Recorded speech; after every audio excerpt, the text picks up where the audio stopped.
Hi guys, it's Savella Turner. I am just sitting in my car chilling. Thought I would do a video in a different spot this morning. And today, guys, I want to talk about who your ideal customer is, okay? And how do you find your ideal customer?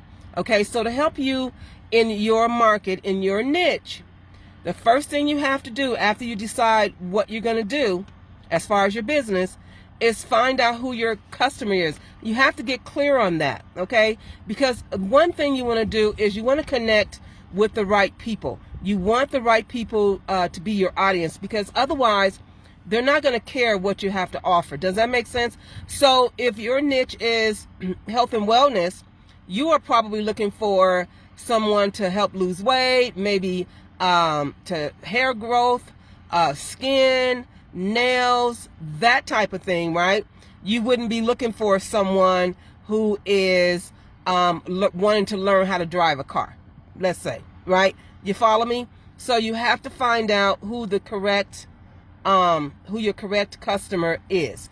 And so I'm gonna give you a couple tips to help you find the correct person. All right, does that make sense? So depending on your niche, again, guys, you might want to find out, first of all, you should know their name, their age. Maybe you are only wanting to connect with people who are single parents, okay? So therefore, that's going to be a person with children and they're going to be single, okay? Maybe you want to connect with people who are married with no children. Does that make sense? Maybe you want to connect with people who are in school. Maybe elderly people who are in college, or elderly people who are getting their high school diploma for the first time. I mean, there's so many different niches, right? Maybe you want to deal with just baby boomers in general. Maybe you're looking for someone who can purchase a home, so you're interested in, of course, their income. You want to make sure that they qualify. Does that make sense? So you have to connect. Whatever your niche is should match who your audience is. Are you following me now? Or is it making a little bit more sense?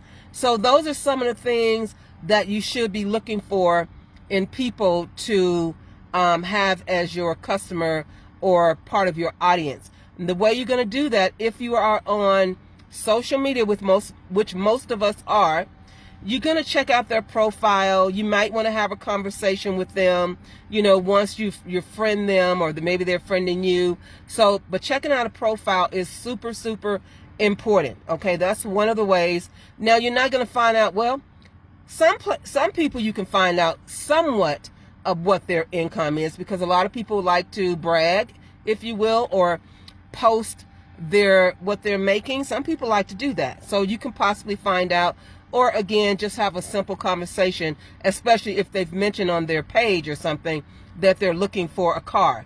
They're looking to purchase a home in the next 3 months or what have you, okay? Maybe credit repair. Maybe someone has said, you know, I'm looking to increase my credit score. So that's going to tell you, if you're in that credit industry, you might want to connect with that person, because that person will be your ideal customer. Is it making sense to you? So that's just some of the ways to connect with people. And then another thing you want to do is, if you can, find out what a typical day is for your ideal client. Okay, and there's ways to do that as well. You can go to your insights and you can get information on different times where your audience is online. Does that make sense? Okay, and we'll talk about that in another video.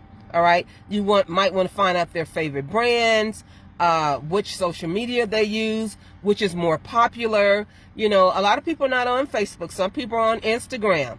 Some people are on Snapchat or TikTok, YouTube. So there's LinkedIn.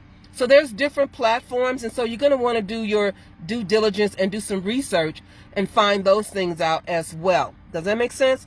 And then finally, guys, another way to pull in or connect with your perfect client, guys, is to find out at least 3 problems that you can possibly solve for them.